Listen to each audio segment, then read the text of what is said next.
At heto na nga po ang aking part 9 ng aking buhay kusinero. Nauumay na ba kayo? Sabihin nyo lang at ititigil ko na to. At hindi rin po sa pilitan to. Skip nyo lang ang video ko kung ayaw nyo na ng kwento ko. O eto na, sisimulan ko na ang istorya ng buhay kusinero. At nang nandun na nga po ako sa may Isabela, Kawayan Branch. Grabe ang aming lutuan dun. Lagi na lang grabe, di na natapos yan. Di wow. At dahil sa restaurant nga namin ay hindi naman po buffet yun. Kaya naman ang aming lutuan ay puro Asian lang. Tulad ng mga kare-kare, lumpia, adobo, menudo, mechado, sisig at etc. At mga sisling at many more.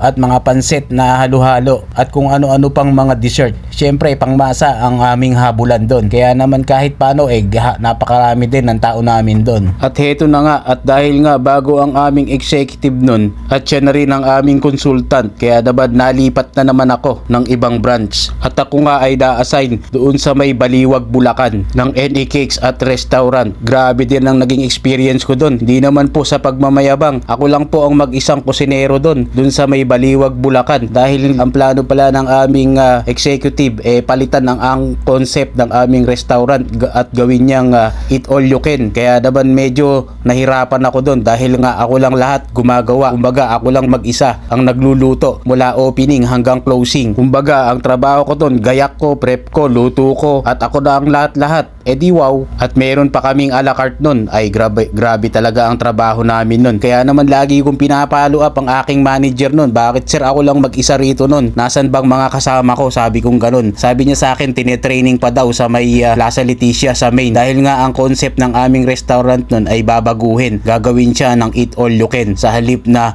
restaurant lang. Dahil nga yun ang gusto ng aming executive nun. Talaga namang parusa ang naging trabaho ko dun. Kaya nga nakasagutan ko ang manager nun. Dahil nga kahit may break ako nun, talaga namang pinapatawag pa ako sa room nun. Dahil nga yun nga lang ang pahinga ko. Kaya naman nagalit ako nun. At naibalibag ko yung kawali nun. Dahil nga sa pagod ko at inis. Biruin mo, pahinga mo na nga lang, tatawagin ka pa. Break time kasi namin 1 hour. At dahil nga ang accommodation namin sa likod lang ng restaurant, kaya tuwing break ko, nagpapahinga ako dun.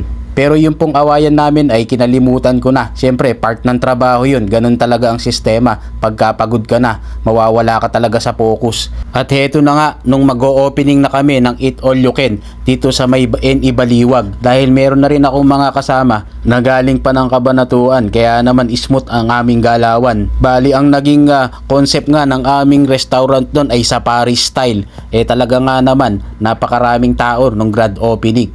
Hanggang sa nakilala na ang aming restaurant ng Eat All You Can. Tumatanggap pa nga po kami ng catering nun ng mga binyag, kasal, kumbaga outside catering, pwera pa yung sa Eat All You Can. Kaya naman napapasama ako ng aming manager doon tuwing may catering sa may labas. Talaga nga naman kakapagod din talaga ang buhay kusinero. Pero okay lang, part yan talaga ng ating pag-grow. So medyo humaba na nga aking short story na pang MMK na. So abangan nyo na lang ang part 10. Mas exciting pa ulit dito. Yun lang, salamat. Love you all.